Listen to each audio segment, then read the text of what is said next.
La Bible Louis II. Introduction au petit prophète. Nous n'avons aucun renseignement sur le mode de formation de ce recueil. Les rabbins ont l'habitude d'envisager ces 12 écrits comme formant un livre unique. Il compte 4 prophètes qui sont Ésaïe, Jérémie, Ézéchiel et les 12. Daniel est placé parmi les hagiographes. Joseph s'exprime de manière à prouver qu'il comptait de la même manière.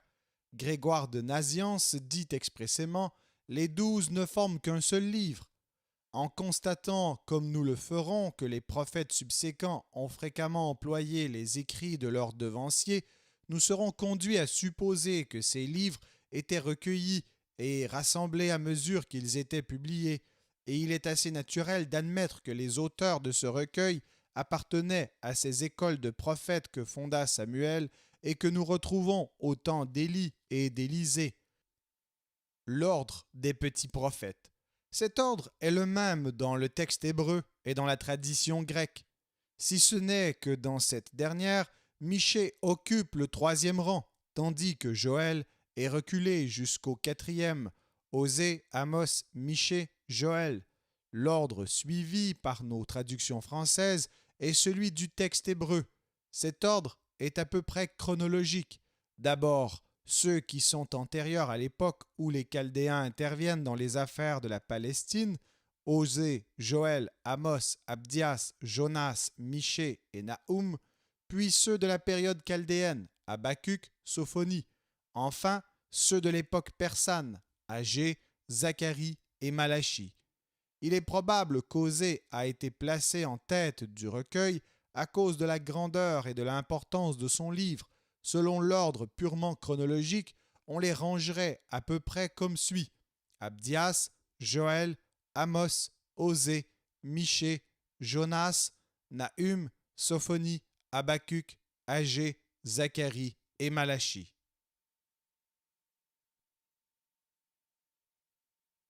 La Bible Louis II. Introduction au livre d'Osée. Le nom du prophète Osée signifie salut, délivrance. Nous ne savons sur sa personne que ce que nous apprend son livre, et c'est fort peu de choses. Il était fils de Béeri. Tout son ministère s'est exercé dans le royaume de Samarie.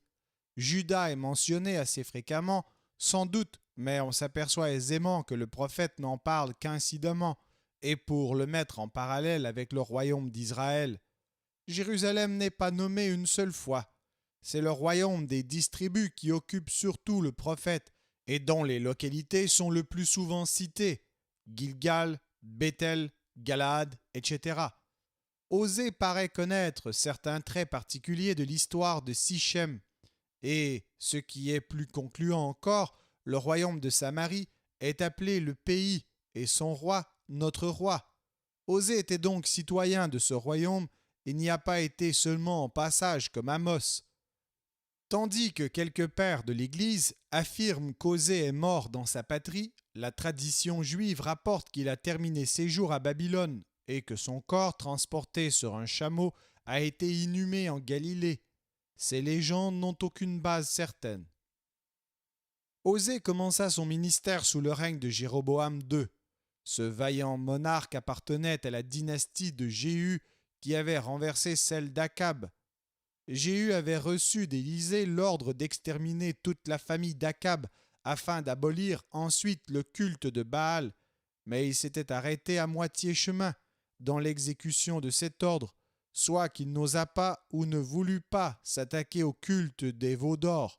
Ce culte que Jéroboam I avait établi dès le début de l'existence du royaume des 10 tribus paraissait nécessaire au maintien du schisme qu'il avait en quelque sorte consacré.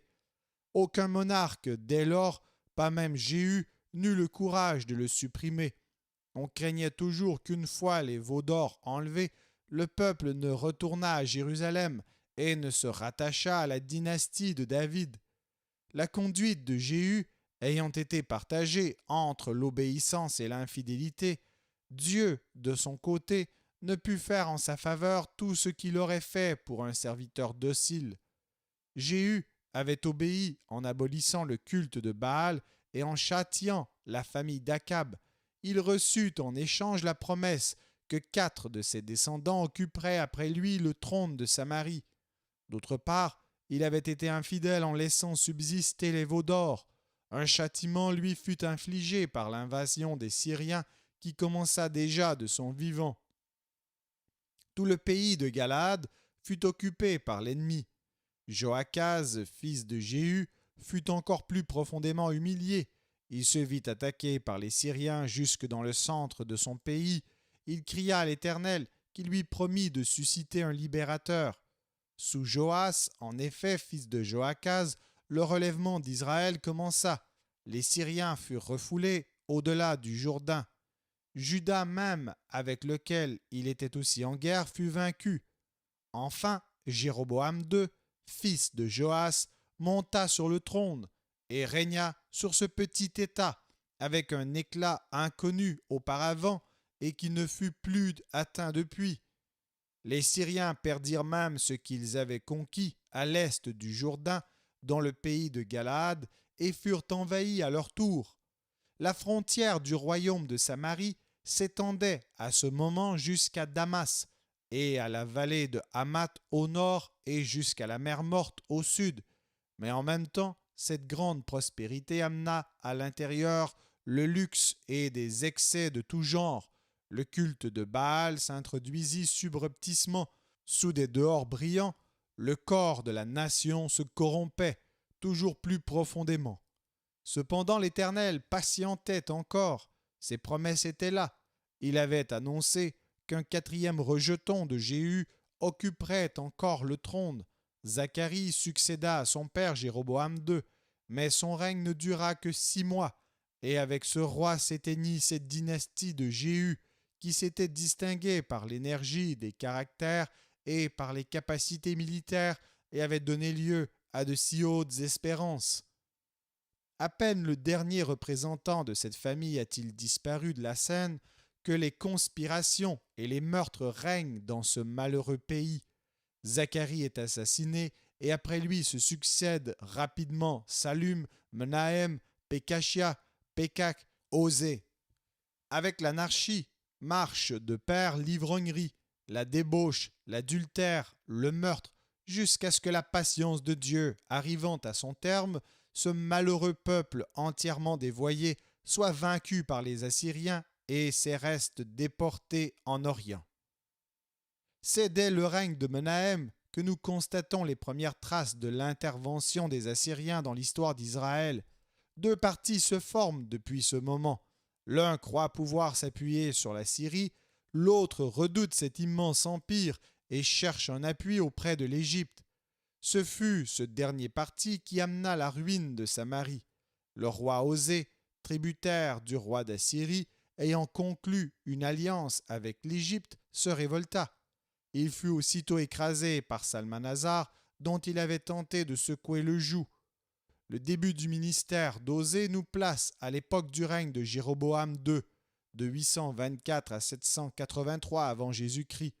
Et comme la vie du prophète s'est prolongée jusqu'au règne de son homonyme, le roi Osée, de 730 à 722, dernier souverain de Samarie, son ministère doit avoir embrassé une période de 60 ans au moins.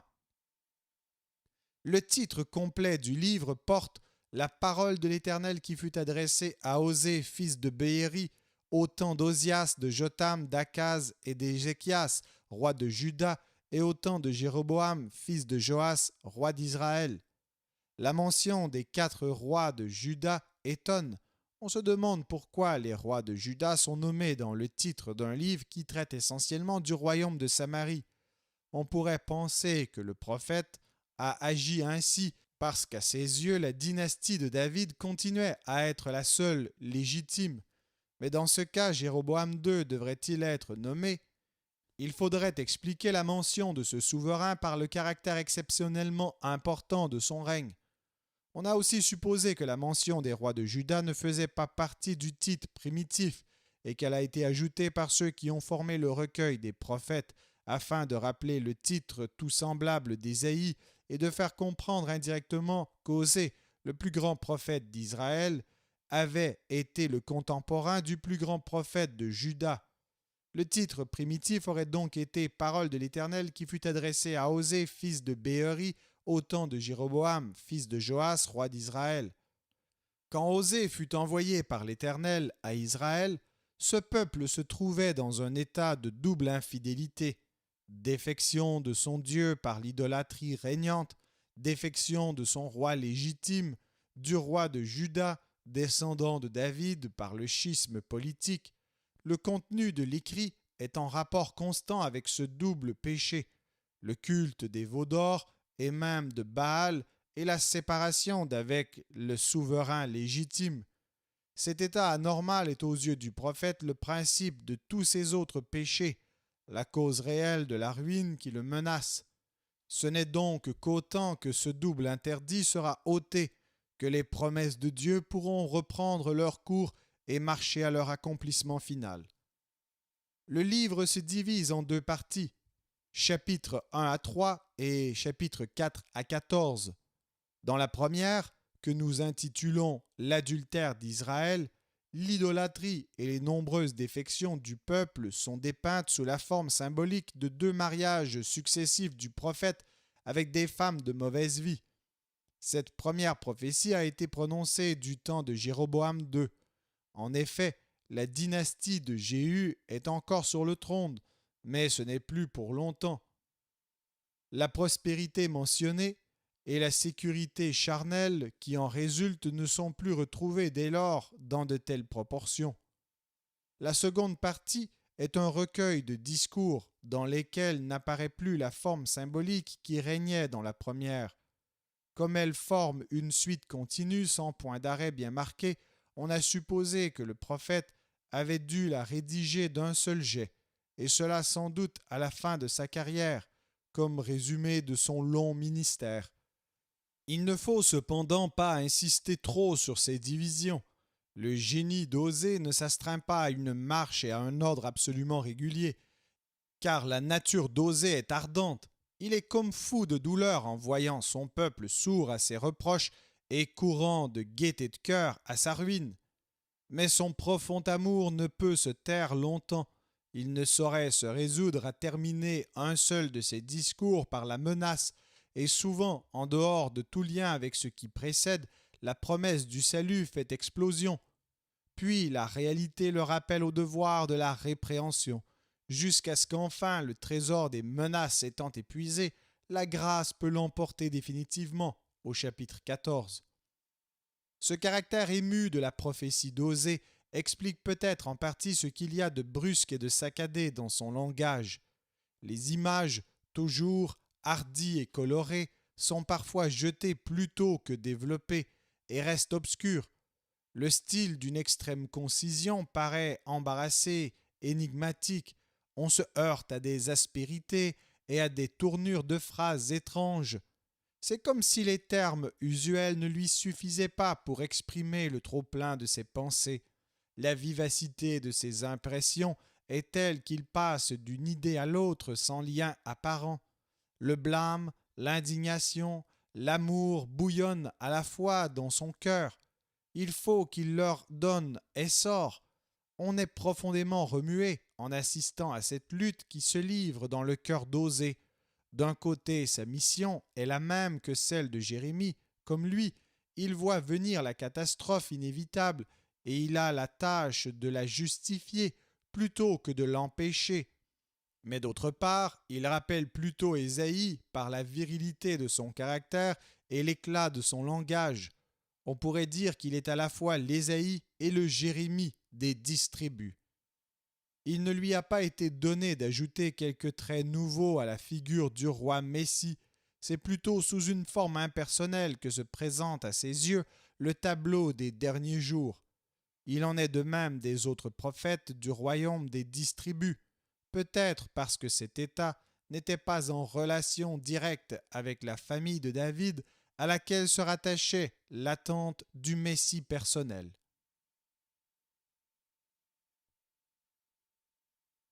Osée, chapitre 1. La parole de l'Éternel qui fut adressée à Osée, fils de Beéri, au temps d'Osias, de Jotham, d'Akaz, d'Ézéchias, roi de Juda, et au temps de Jéroboam, fils de Joas, roi d'Israël. La première fois que l'Éternel adressa la parole à Osée, l'Éternel dit à Osée, « Va, prends une femme prostituée et des enfants de prostitution, car le pays se prostitue. Il abandonne l'Éternel. » Il alla et il prit Gomère, fille de Diblaïm. Elle conçut et lui enfanta un fils. Et l'Éternel lui dit, « Appelle-le du nom de Jizréel, car encore un peu de temps, et je châtierai la maison de Jéhu pour le sang versé à Jizréel. Je mettrai fin au royaume de la maison d'Israël. En ce jour-là, je briserai l'arc d'Israël dans la vallée de Jizréel. » Elle conçut de nouveau et enfanta une fille. Et l'Éternel dit à Josée, « Donne-lui le nom de Lo-Rushama, car je n'aurai plus pitié de la maison d'Israël. Je ne lui pardonnerai plus. Mais j'aurai pitié de la maison de Juda. Je les sauverai par l'Éternel, leur Dieu, et je ne les sauverai ni par l'arc, ni par l'épée, ni par les combats, ni par les chevaux, ni par les cavaliers. » Elle sevra Lo-Rushama, puis elle conçut et enfanta un fils, et l'Éternel dit, « Donne-lui le nom de Lo-Ami, car vous n'êtes pas mon peuple, et je ne suis pas votre Dieu. »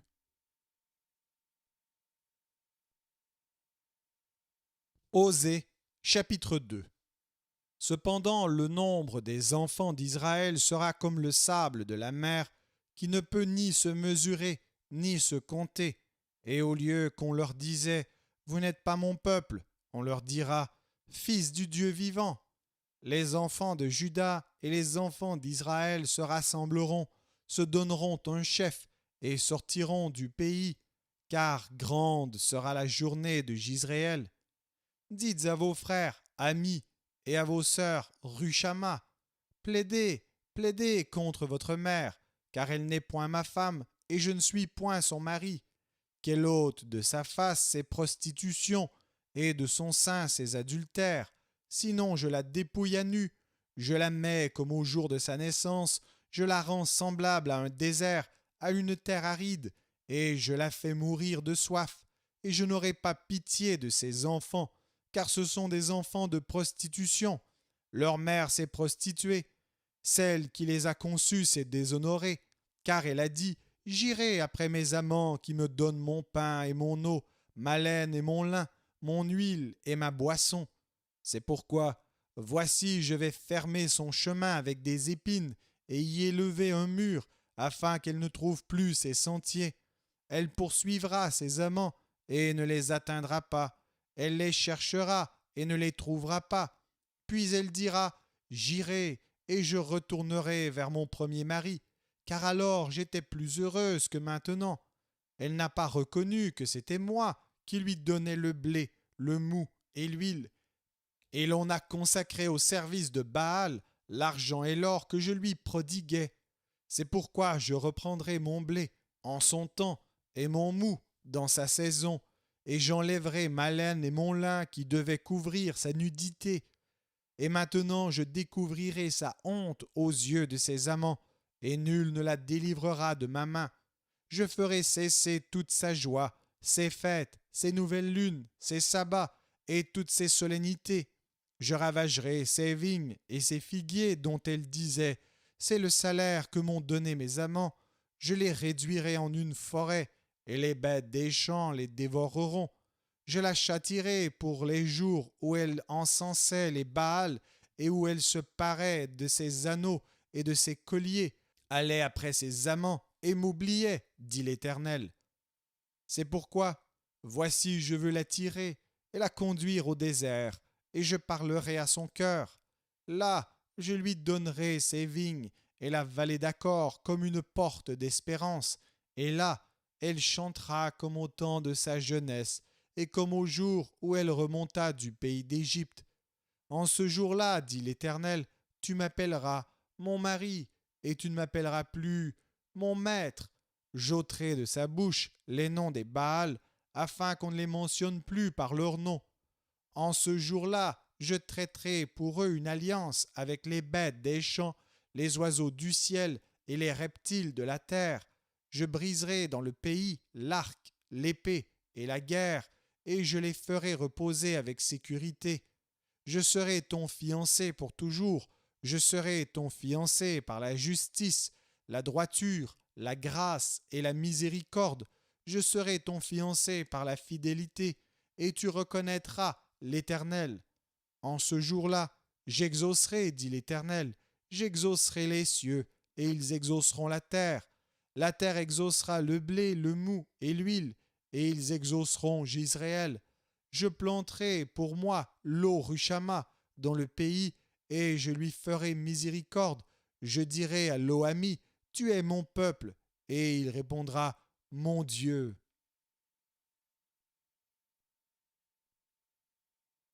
Osée, chapitre 3.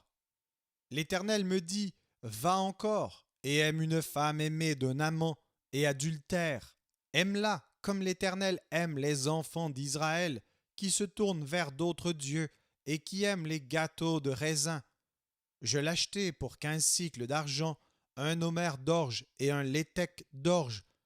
Et je lui dis, reste longtemps pour moi, ne te livre pas à la prostitution, ne sois à aucun homme, et je serai de même envers toi. Car les enfants d'Israël resteront longtemps sans roi, sans chef, sans sacrifice, sans statut, sans éphod et sans téraphim.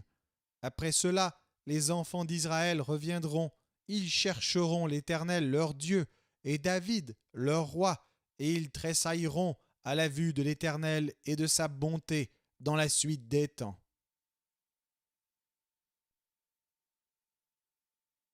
Osée, chapitre 4. Écoutez la parole de l'Éternel, enfants d'Israël, car l'Éternel a un procès avec les habitants du pays, parce qu'il n'y a point de vérité, point de miséricorde, point de connaissance de Dieu dans le pays. Il n'y a que parjure et mensonge, assassinat, vol et adultère. On use de violence, on commet meurtre sur meurtre. C'est pourquoi le pays sera dans le deuil. Tous ceux qui l'habitent seront languissants, et avec eux les bêtes des champs et les oiseaux du ciel. Même les poissons de la mer disparaîtront. Mais que nul ne conteste, que nul ne se livre aux reproches, car ton peuple est comme ceux qui disputent avec les sacrificateurs.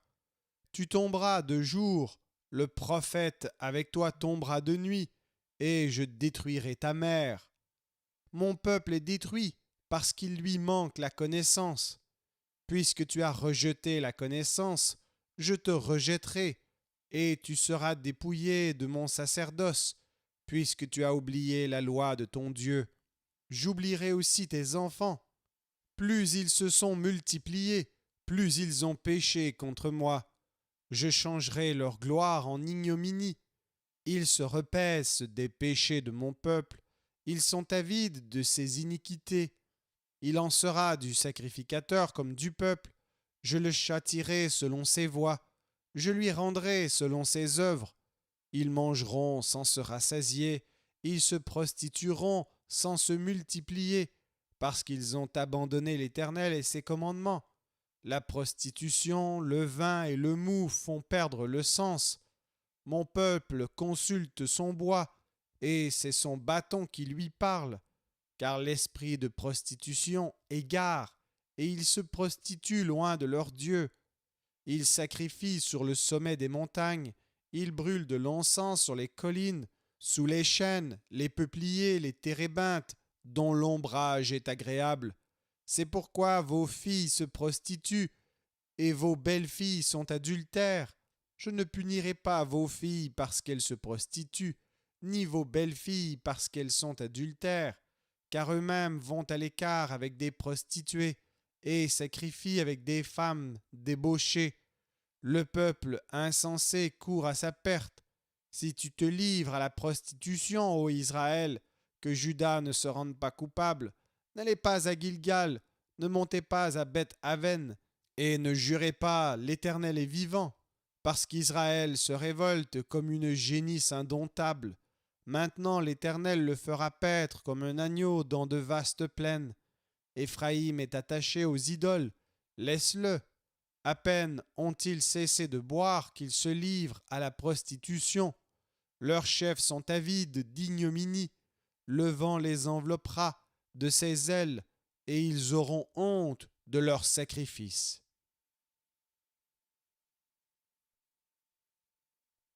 Osée, chapitre 5. Écoutez ceci, sacrificateurs. Sois attentive, maison d'Israël. Prête l'oreille, maison du roi. Car c'est à vous que le jugement s'adresse, parce que vous avez été un piège à Mitzpah et un filet tendu sur le Tabor. Par leurs sacrifices, les infidèles s'enfoncent dans le crime, mais j'aurai des châtiments pour eux tous. Je connais Éphraïm, et Israël ne m'est point caché. Car maintenant, Éphraïm, tu t'es prostitué, et Israël s'est souillé. Leurs œuvres ne leur permettent pas de revenir à leur Dieu, parce que l'esprit de prostitution est au milieu d'eux, et parce qu'ils ne connaissent pas l'Éternel. L'orgueil d'Israël témoigne contre lui. Israël et Éphraïm tomberont par leur iniquité. Avec eux aussi tombera Juda. Ils iront avec leurs brebis et leurs bœufs chercher l'Éternel, mais ils ne le trouveront point. Il s'est retiré du milieu d'eux. Ils ont été infidèles à l'Éternel, car ils ont engendré des enfants illégitimes. Maintenant, un mois suffira pour les dévorer avec leurs biens.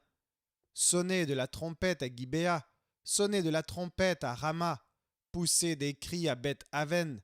Derrière toi, Benjamin, Éphraïm sera dévasté au jour du châtiment. J'annonce aux tribus d'Israël une chose certaine. Les chefs de Juda sont comme ceux qui déplacent les bornes. Je répandrai sur eux ma colère comme un torrent. Éphraïm est opprimé, brisé par le jugement, car il a suivi les préceptes qui lui plaisent. Je serai comme une teigne pour Éphraïm, comme une carie pour la maison de Juda. Éphraïm voit son mal, et Juda ses plaies.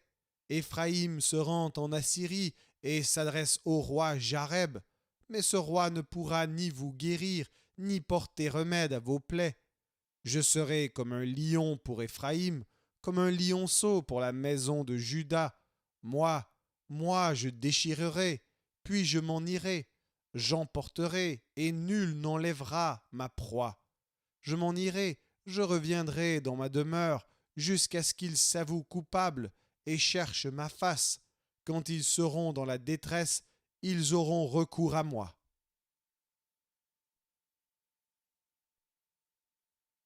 Osée, chapitre 6. Venez, retournons à l'Éternel, car il a déchiré, mais il nous guérira. Il a frappé, mais il bandera nos plaies. Il nous rendra la vie dans 2 jours. Le 3e jour, il nous relèvera, et nous vivrons devant lui. Connaissons, cherchons à connaître l'Éternel. Sa venue est aussi certaine que celle de l'aurore. Il viendra pour nous comme la pluie du printemps qui arrose la terre. Que te ferai-je, Éphraïm? Que te ferai-je, Juda? Votre piété est comme la nuée du matin, comme la rosée qui bientôt se dissipe. C'est pourquoi je les frapperai par les prophètes, je les tuerai par les paroles de ma bouche, et mes jugements éclateront comme la lumière. Car j'aime la piété et non les sacrifices, et la connaissance de Dieu plus que les holocaustes. Ils ont comme le vulgaire transgressé l'alliance, c'est alors qu'ils m'ont été infidèles. Galaad est une ville de malfaiteurs, elle porte des traces de sang. La troupe des sacrificateurs est comme une bande en embuscade, commettant des assassinats sur le chemin de Sichem, car ils se livrent au crime. Dans la maison d'Israël, j'ai vu des choses horribles. Là, Éphraïm se prostitue, Israël se souille. À toi aussi, Juda, une moisson est préparée, quand je ramènerai les captifs de mon peuple.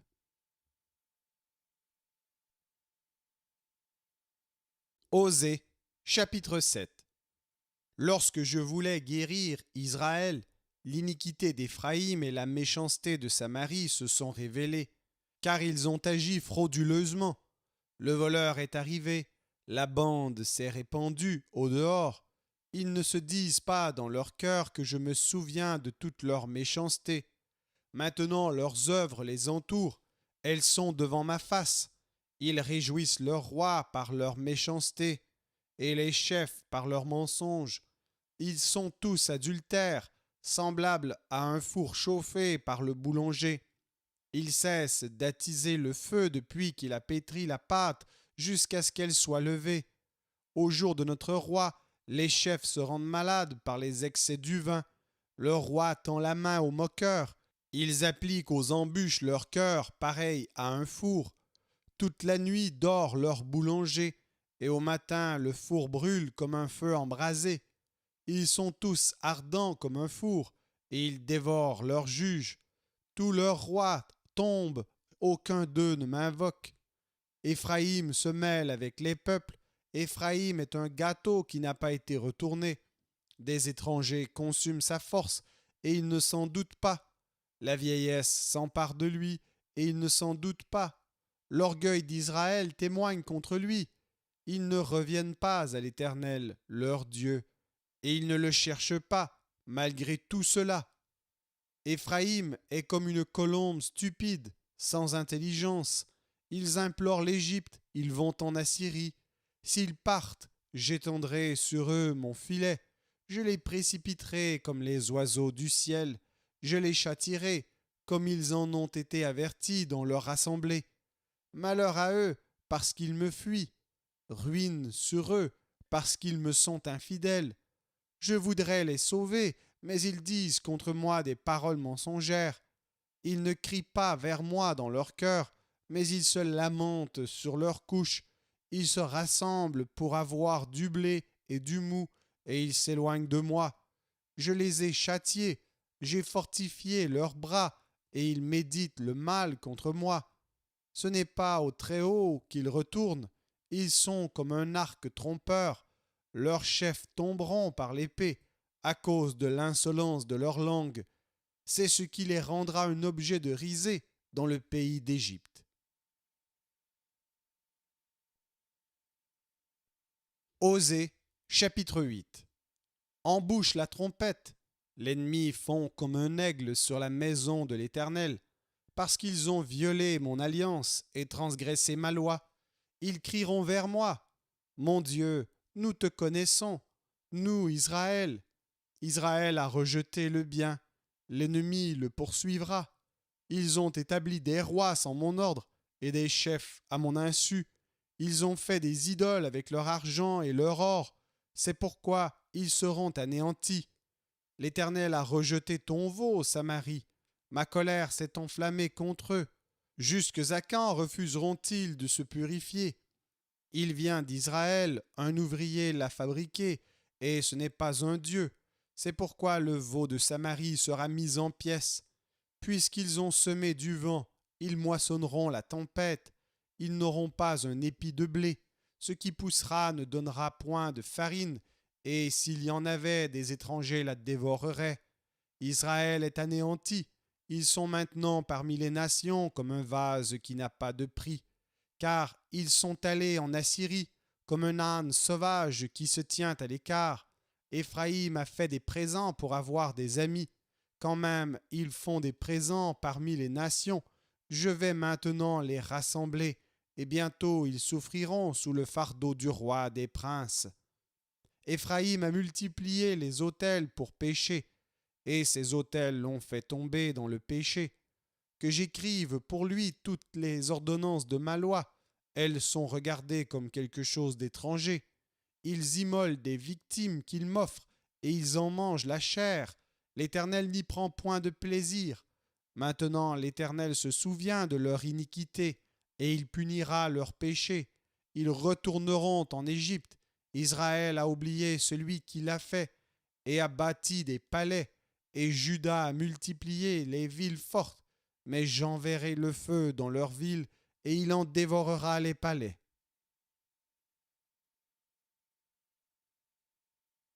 Osée, chapitre 9. Israël, ne te livre pas à la joie, à l'allégresse, comme les peuples.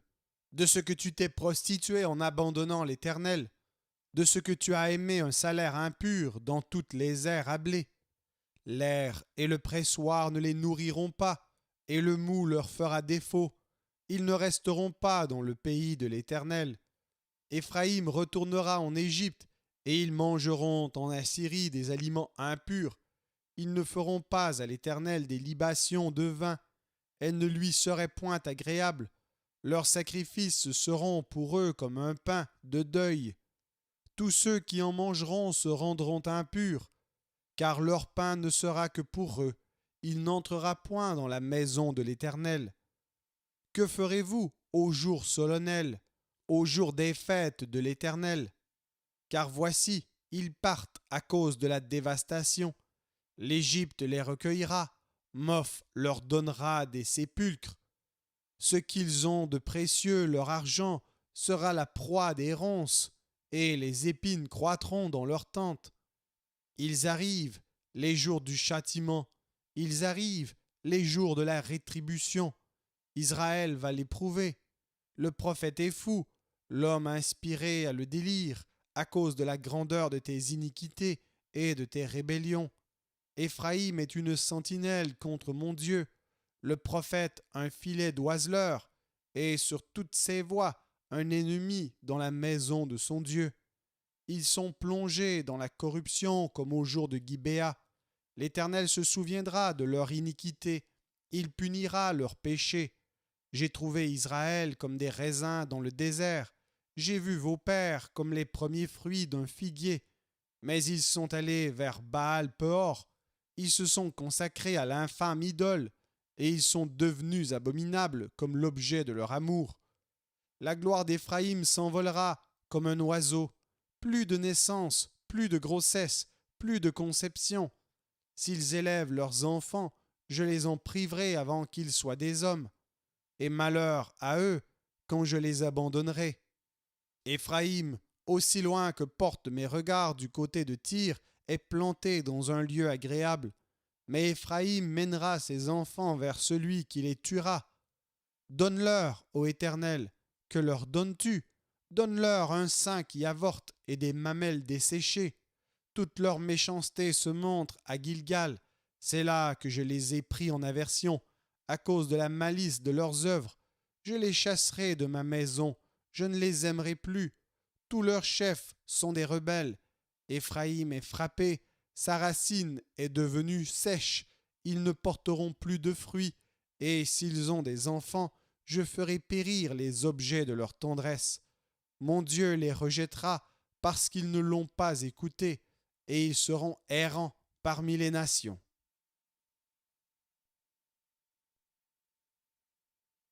Osée, chapitre 10.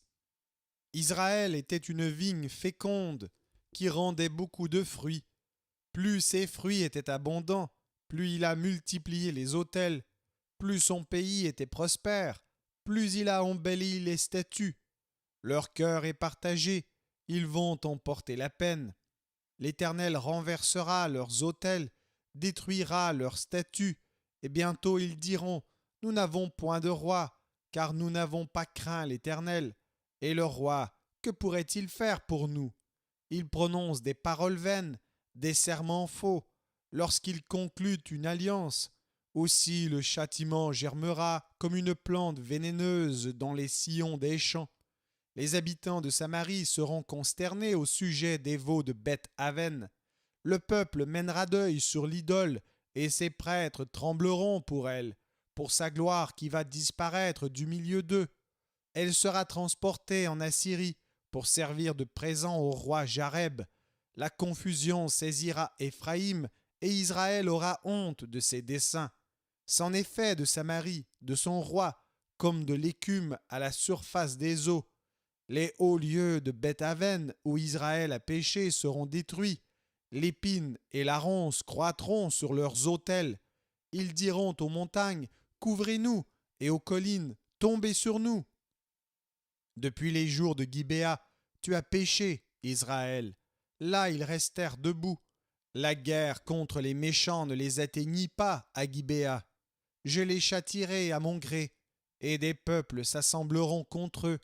quand on les enchaînera pour leur double iniquité. Éphraïm est une génisse dressée et qui aime à fouler le grain.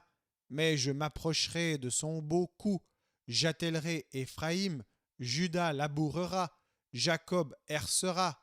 Semez selon la justice, moissonnez selon la miséricorde, défrichez-vous un champ nouveau.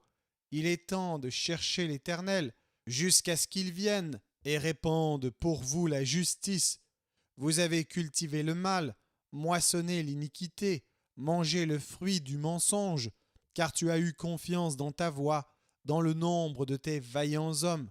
Il s'élèvera un tumulte parmi ton peuple, et toutes tes forteresses seront détruites, comme fut détruite Chalman Beth Arbel au jour de la guerre, où la mer fut écrasée avec les enfants. Voilà ce que vous attirera Béthel à cause de votre extrême méchanceté. Vienne l'aurore et c'en est fait du roi d'Israël.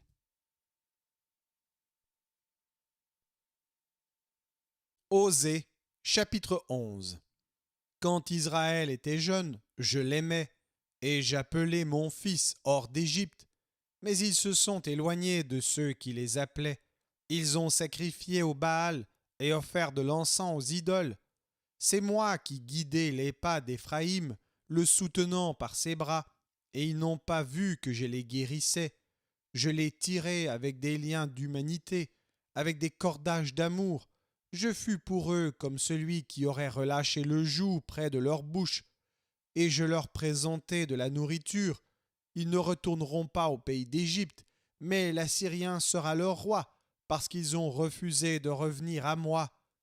L'épée fondra sur leur ville, anéantira, dévorera leur soutien à cause des desseins qu'ils ont eus. Mon peuple est enclin à s'éloigner de moi. On les rappelle vers le Très-Haut, mais aucun d'eux ne l'exalte. Que ferai-je de toi, Éphraïm? Dois-je te livrer, Israël? Te traiterai-je comme Adma? Te rendrai-je semblable à Tseboïm? Mon cœur s'agite au-dedans de moi. Toutes mes compassions sont émues. Je n'agirai pas selon mon ardente colère. Je renonce à détruire Éphraïm, car je suis Dieu et non pas un homme. Je suis le Saint au milieu de toi. Je ne viendrai pas avec colère. Ils suivront l'Éternel, qui rugira comme un lion, car il rugira, et les enfants accourront de la mer. Ils accourront de l'Égypte comme un oiseau, et du pays d'Assyrie comme une colombe, et je les ferai habiter dans leurs maisons, dit l'Éternel.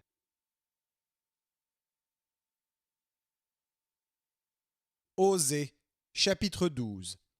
Éphraïm m'entoure de mensonges, et la maison d'Israël de tromperies. Juda est encore sans frein vis-à-vis de Dieu, vis-à-vis du Saint fidèle.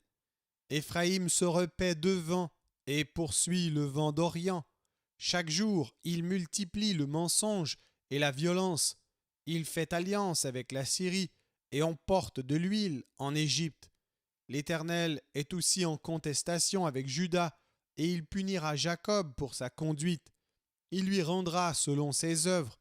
Dans le sein maternel, Jacob saisit son frère par le talon et dans sa vigueur, il lutta avec Dieu. Il lutta avec l'ange et il fut vainqueur. Il pleura et lui adressa des supplications.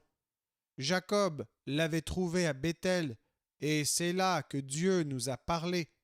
L'Éternel est le Dieu des armées, son nom est l'Éternel, et toi, reviens à ton Dieu, garde la piété et la justice, et espère toujours en ton Dieu. Éphraïm est un marchand qui a dans sa main des balances fausses, il aime à tromper, et Éphraïm dit, à la vérité, je me suis enrichi, j'ai acquis de la fortune, mais c'est entièrement le produit de mon travail. On ne trouvera chez moi aucune iniquité, rien qui soit un crime. Et moi, je suis l'Éternel, ton Dieu, dès le pays d'Égypte. Je te ferai encore habiter sous des tentes, comme au jour de fête. J'ai parlé aux prophètes, j'ai multiplié les visions, et par les prophètes j'ai proposé des paraboles. Si Galaad n'est que néant, ils seront certainement anéantis. Ils sacrifient des bœufs dans Gilgal, Aussi leurs autels seront comme des monceaux de pierre sur les sillons des champs. Jacob s'enfuit au pays d'Aram. Israël servit pour une femme, et pour une femme il garda les troupeaux. Par un prophète, l'Éternel fit monter Israël hors d'Égypte, et par un prophète Israël fut gardé. Éphraïm a hérité l'Éternel amèrement. Son Seigneur rejettera sur lui le sang qu'il a répandu. Il fera retomber sur lui la honte qui lui appartient.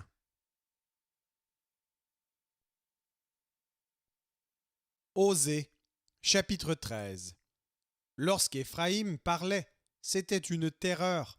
Il s'élevait en Israël, mais il s'est rendu coupable par Baal, et il est mort. Maintenant, ils continuent à pécher. Ils se font avec leur argent des images en fonte, des idoles de leur invention. Toutes sont l'œuvre des artisans. On dit à leur objet que ceux qui sacrifient baisent les veaux. C'est pourquoi ils seront comme la nuée du matin, comme la rosée qui bientôt se dissipe, comme la balle emportée par le vent hors de l'air, comme la fumée qui sort d'une fenêtre. Et moi, je suis l'Éternel, ton Dieu, dès le pays d'Égypte. Tu ne connais d'autre Dieu que moi, et il n'y a de sauveur que moi. Je t'ai connu dans le désert, dans une terre aride. Ils se sont rassasiés dans leur pâturage. Ils se sont rassasiés et leur cœur s'est enflé. C'est pourquoi ils m'ont oublié. Je serai pour eux comme un lion, comme une panthère. Je les épierai sur la route. Je les attaquerai comme une ours à qui l'on a enlevé ses petits, et je déchirerai l'enveloppe de leur cœur. Je les dévorerai comme une lionne. Les bêtes des champs les mettront en pièces. Ce qui cause ta ruine, Israël, c'est que tu as été contre moi, contre celui qui pouvait te secourir. Où donc est ton roi, qu'il te délivre dans toutes tes villes? Où sont tes juges, au sujet desquels tu disais « Donne-moi un roi et des princes ». Je t'ai donné un roi dans ma colère, je te l'ôterai dans ma fureur. L'iniquité d'Éphraïm est gardée, son péché est mis en réserve. Les douleurs de celle qui enfante viendront pour lui. C'est un enfant peu sage qui, au terme voulu, ne sort pas du sein maternel. Je les rachèterai de la puissance du séjour des morts. Je les délivrerai de la mort. Ô mort, où est ta peste? Séjour des morts, où est ta destruction? Mais le repentir se dérobe à mes regards. Éphraïm a beau être fertile au milieu de ses frères, le vent d'Orient viendra, le vent de l'Éternel s'élèvera du désert, desséchera ses sources, tarira ses fontaines, on pillera le trésor de tous les objets précieux. Samarie sera punie parce qu'elle s'est révoltée contre son Dieu. Ils tomberont par l'épée, leurs petits-enfants seront écrasés, et l'on fendra le ventre de leurs femmes enceintes.